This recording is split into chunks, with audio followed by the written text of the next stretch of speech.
A continuación se presenta una disertación en relación a las enfermedades crónicas degenerativas y diversidades funcionales aunadas a la sexualidad en los seres humanos. Como primer punto, vamos a dar una definición sobre las enfermedades crónico-degenerativas. Estas se conceptualiza como las enfermedades para toda la vida, en las que los tejidos y órganos del cuerpo se deterioran con el tiempo. Este deterioro dificulta la capacidad para desempeñar las tareas que normalmente hacen. El término enfermedades degenerativas crónicas es tan amplio que cubre una amplia variedad de enfermedades. Entre los principales factores de riesgo que allí se encuentran, podemos observar la obesidad, el tabaquismo, aquellas personas que consumen o que fuman excesivamente cigarrillo, el alcoholismo, el estrés, el sedentarismo. Esto lleva a padecer varios problemas de salud. Estas enfermedades crónico-degenerativas traen ciertos efectos en nuestro organismo. Uno de ellos es que va a afectar notoriamente la calidad de vida. Otra es que los huesos se van a romper. Esta es una enfermedad más devastadora que las demás. Produce parálisis, las articulaciones se colocan rígidas, en algunos casos pérdida de memoria, insuficiencia de los órganos. Las enfermedades crónico-degenerativas inciden en la sexualidad porque tienden a alterar la fase del deseo sexual y tienden a alterar también la fase de excitación sexual. Estas enfermedades producen pérdida del interés sexual en etapas tempranas, bien sea la diabetes, la cardiopatía isquémica, entre otras. Por el contrario, otras patologías como la tuberculosis conservan la libido hasta etapas avanzadas en la enfermedad. En este orden de ideas, vamos a enumerar algunas enfermedades crónico-degenerativas. Tenemos las renales, las cardiovasculares, las endocrinas y las oncológicas. Ahora bien, vamos a comenzar a explicar cada una de ellas, así como su incidencia que van a tener en la conducta sexual de los seres humanos. Comenzamos con las enfermedades renales. Esta es una pérdida progresiva de la función renal que se prolonga durante meses o años, de modo que los riñones ya no son capaces de llevar a cabo adecuadamente su función. Las causas más comunes de estas enfermedades vienen aunadas a la diabetes, a las dislipemias y a la presión arterial elevada. En la diabetes, un alto nivel de azúcar en la sangre puede dañar las nefronas. Las dislipemias, altos niveles de colesterol o de triglicéridos en la sangre pueden causar enfermedades renales. La presión arterial elevada puede dañar los vasos sanguíneos de los riñones. Otra de las causas más comunes son la glomerulonefritis y las enfermedades hereditarias. La primera de ellas es la desestructuración de una parte de la nefrona, y las enfermedades hereditarias están clasificadas en dos: el síndrome de Alport y el poliquistosis renal. El síndrome de Alport es una inflamación del riñón y es causada por una mutación en un gen para una proteína en el tejido conectivo llamado colágeno. Y la poliquistosis renal forma múltiples quistes en los riñones, lo que va aumentando progresivamente su tamaño hasta convertirse en una enfermedad renal. La insuficiencia renal en la sexualidad tienen orígenes multifactoriales. Entre esos orígenes multifactoriales están incluidos una serie de factores: los factores endocrinos, los factores neurológicos, los factores vasculares, los factores farmacológicos y los factores psicológicos. Entre los factores endocrinos, el descenso de testosterona y hiperprolactinemia. En factores neurológicos, la polineuropatía. En los factores vasculares, la enfermedad arterial generalizada. En los factores farmacológicos, el consumo de antidepresivos. Y en los factores psicológicos, cuando la persona tiene esa enfermedad, ¿verdad?, y le aplican la parte de la diálisis. Seguidamente, esa insuficiencia renal dentro de la sexualidad va a provocar lo siguiente: una disfunción eréctil en el 80% de los hombres y un deseo sexual hipoactivo en el 73% de las mujeres. El caso de la disfunción eréctil es la incapacidad para obtener o mantener una erección suficiente para realizar el coito de manera satisfactoria. Y el deseo sexual hipoactivo en las mujeres es la apatía sexual, la falta de deseo sexual, la falta de interés por el sexo, entre otros. Además, en esto, los componentes psicológicos, sociales y familiares son determinantes para la aparición o mantenimiento de las disfunciones, por lo que una adecuada orientación sexual resulta esencial como favorecedor de un clima de comunicación, empatía y ajuste sexual a esta situación. Continuando con esta clasificación de las enfermedades, nos encontramos con la cardiovascular. Esta constituye un conjunto de entidades que afectan el corazón y los vasos sanguíneos. Las causas más comunes de esta enfermedad es una dieta malsana. Esto quiere decir aquellas personas que tienen obesidad y sobrepeso, inactividad física, el caso del sedentarismo, aquellas personas que no practican ningún tipo de deporte, el consumo de sustancias, bien sea de tabaco, y el uso excesivo del alcohol. Existen gran variedad de enfermedades cardiovasculares. Entre las más importantes podemos citar las siguientes: la cardiopatía coronaria, que es una enfermedad de los vasos sanguíneos que irrigan el músculo cardíaco llamado miocardio. Las enfermedades cerebrovasculares, que son enfermedades de los vasos sanguíneos que irrigan el cerebro.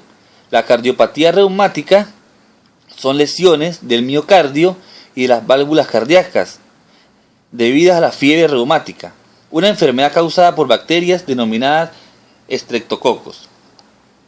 También encontramos las arteriopatías periféricas, que son enfermedades de los vasos sanguíneos que irrigan los miembros superiores e inferiores. Las trombosis venenosas profundas y embolias pulmonares, que son los coágulos de sangre, trombos, en las venas de las piernas que pueden desprenderse émbolos y alojarse en los vasos del corazón y los pulmones. Las cardiopatías congénitas son malformaciones del corazón presentes desde el nacimiento. Estas enfermedades cardiovasculares, tanto en hombres como mujeres, van a causar gran impacto dentro de la sexualidad, debido a que no va a permitir la circulación de sangre correctamente para poder que los órganos sexuales funcionen de manera operativa. En el caso de los hombres, las enfermedades cardiovasculares le va a disminuir el deseo y la dificultad para la erección y también para la eyaculación, debido a la escasez de sangre que le llega directamente al pene. En las mujeres suele describirse una disminución del deseo e insatisfacción sexual. Es importante acotar que los pacientes con enfermedad cardiovascular tienen más posibilidades de padecer disfunción sexual, dada la presencia de una afección vascular, las alteraciones psicológicas asociadas y la medicación que precisan para su tratamiento. Otras enfermedades podemos encontrar las endocrinas. El sistema endocrino está formado por una serie de glándulas. Estas glándulas van a liberar hormonas, las cuales controlan el crecimiento, la función de los tejidos, el metabolismo, la temperatura interna y el desarrollo corporal. Es importante mencionar que estas hormonas también juegan un papel en determinar el estado de ánimo de una persona. Cuando las enfermedades endocrinas afectan directamente las glándulas de este sistema, la producción y la función hormonal puede detenerse, lo que resulta en un número de síntomas problemáticos para el ser humano. Aquí podemos observar el cuerpo humano y las 8 glándulas. Tenemos en el número 1 la pineal, en la segunda la hipotálamo, la tercera la tiroides, la cuarta la timo, la quinta las glándulas suprarrenales, la sexta el páncreas, la séptima los ovarios y la octava los testículos. La influencia de las glándulas, de estas 8 que acabamos de mencionar, durante el proceso endocrino, tiene una función del crecimiento y desarrollo, mantenimiento de la temperatura corporal, circulación sanguínea, metabolismo, entre ellos la digestión, eliminación y respiración, la función sexual, el estado de ánimo y la reproducción. Algunos trastornos endocrinos que pueden derivarse del mal funcionamiento de estas hormonas se pueden dar en una insuficiencia suprarrenal, la enfermedad de Cushing, el hipertiroidismo, el hipotiroidismo, el hipopituitarismo, el síndrome de ovario poliquístico y la pubertad precoz. Las regulaciones endocrinas dentro de la función sexual, ¿verdad?, son las hormonas sexuales producidas por las respectivas glándulas y la corteza suprarrenal. Se distribuyen por el organismo entero a través del torrente sanguíneo y crean un fondo informativo global para la regulación de numerosos componentes del aparato reproductor e incluso de varias estructuras del sistema nervioso. Las hormonas, dentro de este proceso encontramos las hormonas sexuales. Allí están los andrógenos, los estrógenos y la progesterona. Los andrógenos estimulan el desarrollo de los caracteres sexuales masculinos. El estrógeno, crecimiento de la mayor parte de los caracteres sexuales secundarios en la mujer.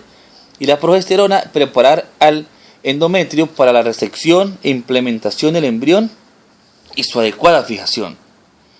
Es importante mencionar que si se dificulta estas hormonas puede causar algún tipo de malformación durante el crecimiento de los seres humanos.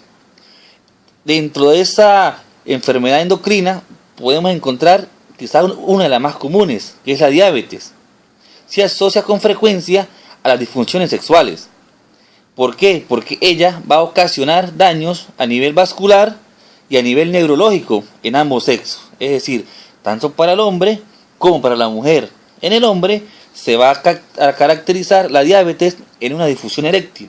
Y en la mujer, orgasmo prematuro, reduce la capacidad del clítoris a responder a estímulos eróticos. Es decir, se puede ver afectada la situación estímulo sexual. La otra enfermedad oncológica dentro de esta clasificación son enfermedades provocadas por un grupo de células que se multiplican sin control y de manera autónoma. Los efectos secundarios de los tratamientos empleados y de las técnicas quirúrgicas tienen un impacto considerable en la imagen corporal, en el funcionamiento sexual e incluso en la fertilidad. Por esto, no es de extrañar que muchos pacientes que presentan este tipo de enfermedad oncológica manifiestan depresión, ansiedad y pérdida de la autoestima. Dentro de esta enfermedad oncológica existen dos causas, unos factores intrínsecos y unos factores extrínsecos. Dentro de los factores intrínsecos podemos encontrar la herencia, la dieta y las hormonas. Los factores extrínsecos, sustancias químicas, radioacciones, virus o bacterias. Las disfunciones sexuales más comunes en las personas que presentan cáncer se van a caracterizar de la siguiente manera: falta del deseo sexual en ambos sexos, tanto para el hombre como para la mujer, disfunción eréctil en el varón, dispareunia en la mujer, fracaso ovárico prematuro resultante de la quimioterapia, orgasmo retardado, producto de medicamentos o ansiedad, y va a disminuir el interés por el coito. Ahora bien, pasamos a una segunda parte, que es la diversidad funcional. La diversidad funcional la podemos conceptualizar de la siguiente manera: una persona tiene diversidad funcional cuando tiene diferentes capacidades que otras personas. Su discapacidad, sea de una u otra forma, hace que sus funcionalidades sean distintas a las de otros seres humanos y a veces requieren unas necesidades especiales para actividades cotidianas. Existen gran cantidad de mitos y creencias que están aunadas a este tipo de personas. Muchos dicen que son personas asexuadas, que sexualmente son como niños, que son hipersexuales o incontrolados, que son inocentes y no deben tener actividad sexual, que su sexualidad es inocente y muy dormida, que no son atractivos sexualmente para otros y que no pueden formar un hogar. Para estos mitos y estas falsas creencias existen algunos derechos que le dan a las personas con discapacidad. Esas personas con diversidad funcional tienen el derecho a formar pareja, tienen el derecho a realizar el ejercicio de la función sexual como cualquier otro individuo, tienen el derecho a elegir su estado civil, tienen el derecho a tener o no hijos, tienen el derecho a la privacidad y la intimidad, tienen el derecho a recibir información y ayuda, tienen el derecho a relacionarse con iguales, tienen el derecho a explorar su cuerpo y tienen el derecho a ser protegidos de abusos sexuales y de violaciones. Dentro de esa diversidad funcional vamos a estudiar 4 elementos: el retardo en el desarrollo, la deficiencia auditiva, la deficiencia visual y la deficiencia motora. El primero de ellos, que es el retardo en el desarrollo, ha existido una confusión en dos términos fundamentales: retardo en el desarrollo y retardo mental. El primero de ellos, el retardo en el desarrollo, como parte de la condición, una gran dificultad para llevar a cabo las demandas de la sociedad y una habilidad intelectual muy limitada. Y el retardo mental tiene un cociente intelectual por debajo de 10, normal, y su edad mental no concuerdan con su edad cronológica. Existe una gran variedad de causas que influyen en el retraso en el desarrollo. Entre ellas podemos mencionar las siguientes: problemas genéticos en el caso del síndrome de Down, problemas de órganos, anemia u otros trastornos sanguíneos, daños al cerebro o sistema nervioso central que pueden provocar dificultad en la alimentación de un bebé, problemas con el corazón y los pulmones que pueden afectar la forma como los nutrientes se movilizan en el cuerpo, problemas gastrointestinales que dificultan la absorción de nutrientes o provocan ausencia de enzimas digestivas en el cuerpo, problemas metabólicos e infecciones prolongadas crónicas. Existen una serie de tipos de discapacidades intelectuales. Entre ellas se destacan las leves, las moderadas, las severas y las profundas. Ahora bien, la discapacidad intelectual dentro de la sexualidad, vamos a dar una explicación en cada una de ellas.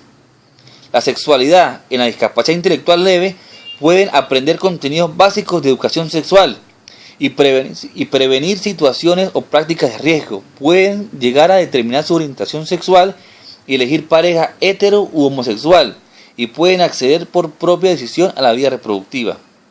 Las personas con discapacidad intelectual moderada pueden reconocer en su cuerpo sus zonas placenteras, autoestimulándose y o elegir afectivamente a algún compañero o compañera con quien compartir contactos corporales de exploración, descubriendo el cuerpo del otro como fuente de placer.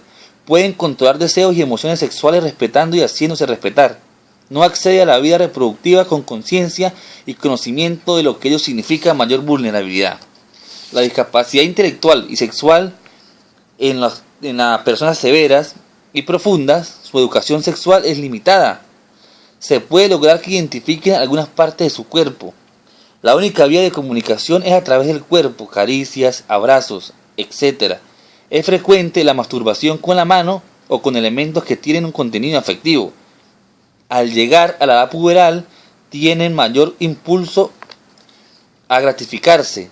No pueden acceder al coito por propia decisión, dependencia, y son muy vulnerables. Otra de estas clasificaciones de la atención a la diversidad es la deficiencia auditiva, conceptualizada como una condición que se presenta cuando el sistema auditivo no responde adecuadamente al estímulo sonoro y puede tener como consecuencia la pérdida de la sensibilidad auditiva y dificultades de comunicación y orientación. Las personas con necesidades educativas especiales auditivas forman un grupo poblacional importante dentro de cualquier sociedad. Ellas enfrentan constantemente un sinnúmero de barreras que expresan apropiadamente su sexualidad.